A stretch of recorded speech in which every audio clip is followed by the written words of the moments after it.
দুনিয়া খুব খারাপ জিনিস।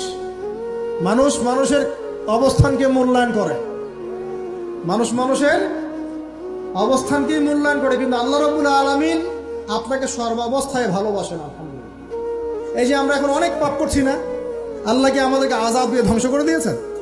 আল্লাহ পাক এখনো আমাদেরকে ভালোবাসেন, রহম করেন, অপেক্ষায় আল্লাহ পাক অপেক্ষা করছেন কখন তওবা করবে, আমি তওবা কবুল করব। এই কখন আমার বান্দা খালি একবার বলে আস্তাগফিরুল্লাহ, আল্লাহ পাক সাথে সাথে মাফ করে দিবেন। আর সেই আল্লাহকে ভুলে আপনি কার পিছনে ছুটছেন? আমরা কিন্তু নিয়াত করতে পারি ভাই যে আমরা যারা ওয়াজ শুনলাম জীবনে কোনোদিন সিগারেটে হাত দিব না, ইনশাআল্লাহ। রাজি আছি ভাই?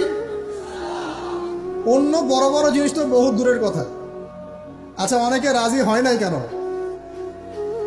আপনারা কি অলরেডি আসক্ত?